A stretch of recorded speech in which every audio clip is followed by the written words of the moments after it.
નમસ્તે. આ Gujarati audio books channel પર તમારું સ્વાગત છે. આજે આપણે ભય પર વિજય મેળવવા માટે વેદાંતના ગહેન જ્ઞાન વિશે વિગતવાર જાણીશું.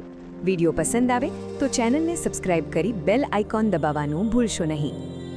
ચાલો તો આપણી આજની આ જ્ઞાન યાત્રાની શરૂઆત કરીએ એક ખૂબ જ શક્તિશાળી વાક્ય સાથે. ભય એ એક ભ્રમ છે.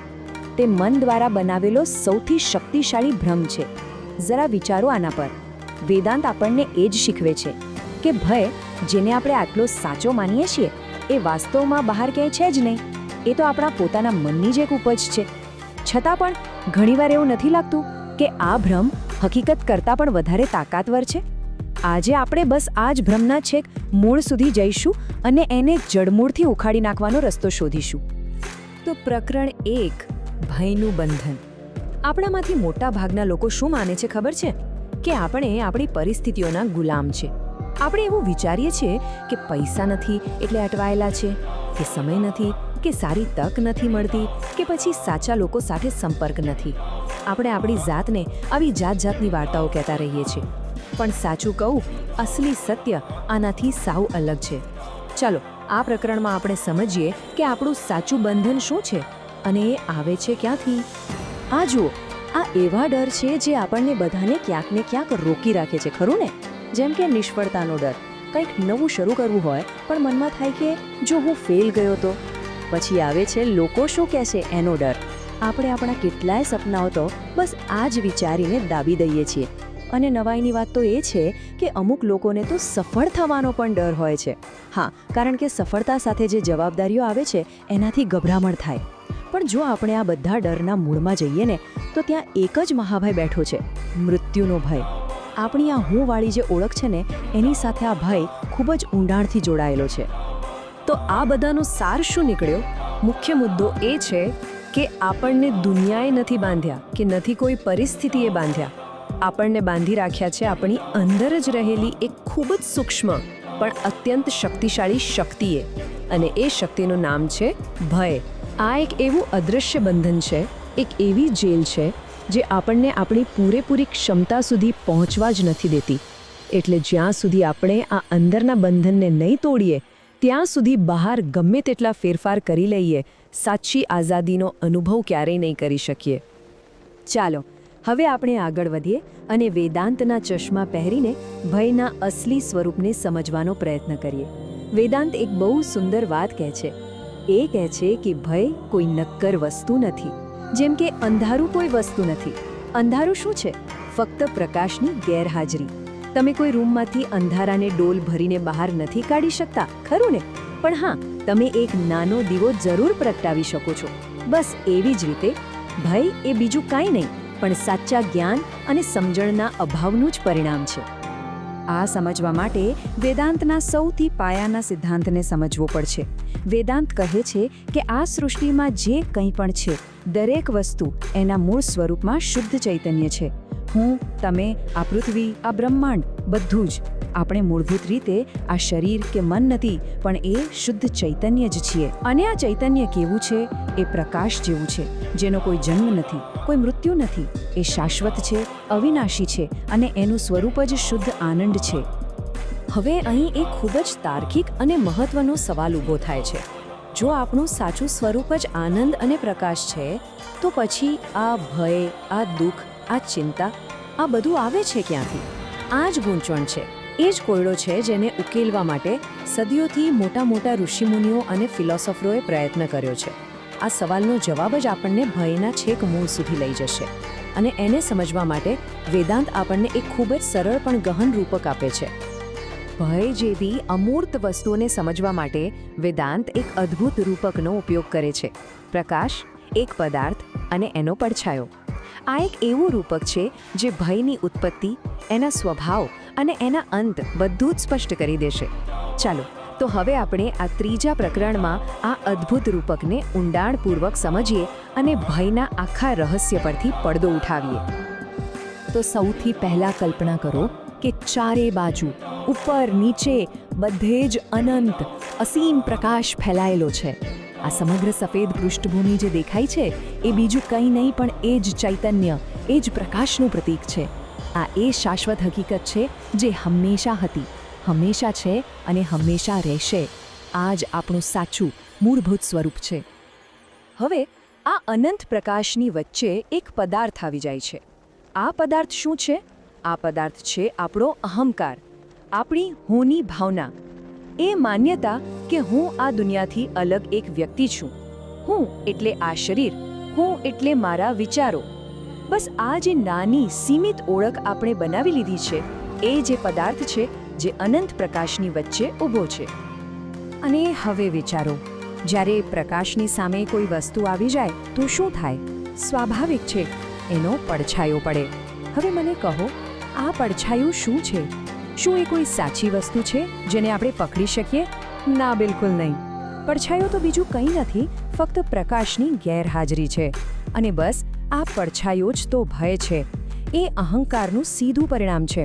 જ્યાં સુધી અહંકાર નામનો પદાર્થ ઊભો છે, ત્યાં સુધી ભય નામનો પડછાયો પડતો જ રહેવાનો. તો હવે આપણે આખા રહસ્યના કેન્દ્રમાં પહોંચી ગયા છે. વેદાંત જે સૌથી ક્રાંતિકારી વાત કહે છે તે એ છે કે આ અહંકાર, આ હુંની ભાવના, એ પોતે જ એક ભ્રમ છે. એ ફક્ત એક ખોટી ધારણા છે જે આપણે નાનપણથી કોઈ પણ જાતની પૂછપરછ વગર સાચી માની લીધી છે. અને હવે તર્ક લગાવો, જો અહંકાર રૂપી પદાર્થ જ સાચો નથી, જો એ પોતે જ એક ભ્રમ છે, તો એનું પરિણામ એટલે કે ભયરૂપી પડછાયો એ કેવી રીતે સાચો હોઈ શકે? એ પણ અવાસ્તવિક જ હોવું જોઈએ. આપણે આગળ વધીએ એ પહેલાં ચાલો આ આખી વાતને એકવાર ફરીથી સમજી લઈએ. એક છે પ્રકાશ એટલે કે ચૈતન્ય, એ જ એકમાત્ર શાશ્વત સત્ય છે. બીજું છે પદાર્થ એટલે કે આપણો અહંકાર, જે એક ભ્રામક ધારણા છે. અને ત્રીજું છે પડછાયો એટલે કે ભય, જે આ અહંકારનું પરિણામ છે. આ સમજ્યા પછી એક વાત સ્પષ્ટ થઈ જાય છે કે ભય સાથે લડવાનું કોઈ જ મતલબ નથી.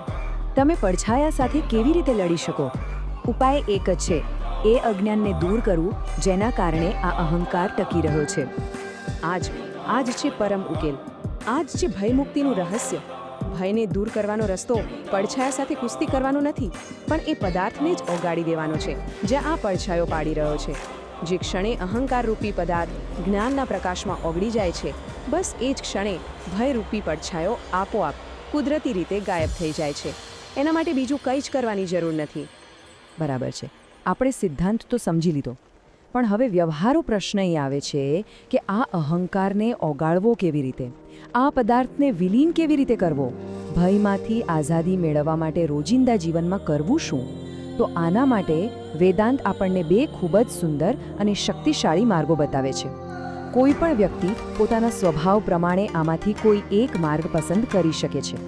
આ બે માર્ગો છે, જ્ઞાનીનો માર્ગ એટલે કે જ્ઞાન માર્ગ, અને ભક્તનો માર્ગ એટલે કે ભક્તિ માર્ગ. જ્ઞાન માર્ગ એવા લોકો માટે છે જેમનો સ્વભાવ બૌદ્ધિક અને વિશ્લેષણાત્મક છે, જેઓ દરેક વસ્તુને તર્ક અને સમજણથી જાણવા માંગે છે. જ્યારે ભક્તિ માર્ગ એવા લોકો માટે છે જેમનો સ્વભાવ ભાવનાત્મક અને શ્રદ્ધાળુ છે, જેઓ શ્રદ્ધા અને સમર્પણ દ્વારા ઈશ્વરને પામવા માંગે છે. ચાલો આ બંને માર્ગોને થોડા વધુ ઊંડાણથી સમજીએ.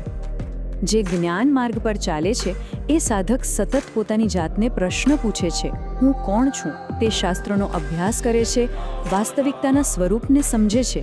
તે ધ્યાન અને ચિંતન દ્વારા ઊંડા ઉતરે છે અને અનુભવ કરે છે કે ના, હું આ શરીર તો નથી જ, કારણ કે હું તો શરીરને જોનારો છું. હું આ મન પણ નથી, કારણ કે હું તો મનના વિચારોનો સાક્ષી છું. ધીરે ધીરે આ સમજણ જ્યારે અનુભવમાં પરિણમે છે, ત્યારે તે પોતાના સાચા સ્વરૂપ એટલે કે શાશ્વત સાક્ષી ચૈતન્યમાં સ્થિર થઈ જાય છે અને જ્ઞાનના આ પ્રકાશમાં અહંકારનો અંધકાર ઓગળી જાય છે. હવે વાત કરીએ ભક્તિ માર્ગની, જે ખૂબ જ સરળ અને કદાચ મોટા ભાગના લોકો માટે વધુ વ્યવહારુ છે. અહીં સાધકે બહુ બુદ્ધિ નથી લગાવવાની. એણે તો બસ પોતાના બધા ભય, બધી ચિંતાઓ, બધી આસક્તિઓ બધું જ ભગવાનના ચરણોમાં સમર્પિત કરી દેવાનું છે. તે ઈશ્વરના કોઈ એક સ્વરૂપ જેમ કે શિવજી, શ્રી કૃષ્ણ કે પછી જીસસ, જે પણ એને પ્રિય હોય એમની સાથે એક ઊંડો અંગત સંબંધ બનાવે છે. તે કહે છે, હે પ્રભુ, હવે બધું તારું છે, હું પણ તારો છું. અને બસ આ સંપૂર્ણ સમર્પણની ભાવનામાં જ અહંકાર પોતે ઓગળી જાય છે અને એની સાથે ભયનો પડછાયો પણ ગાયબ થઈ જાય છે. અહીં એક વાત ખાસ યાદ રાખવા જેવી છે. વેદાંત કોઈ એક માર્ગને બીજા કરતાં સારો કે ઉતરતો નથી ગણતું. બંને માર્ગો એક સરખા માન્ય છે અને બંને એક જ મંઝિલ પર પહોંચાડે છે. જે રસ્તો પોતાના સ્વભાવને વધુ અનુકૂળ આવે એ પસંદ કરી શકાય છે. અને સાચું કહું તો સૌથી સારો અભિગમ તો એ છે કે બંનેનું મિશ્રણ કરવું. સમજણ માટે મગજનો ઉપયોગ કરવો અને સમર્પણ માટે હૃદયનો. સારું, તો આ બધી જ્ઞાનની વાતો તો થઈ ગઈ, પણ હવે એને જીવનમાં ઉતારવી કઈ રીતે?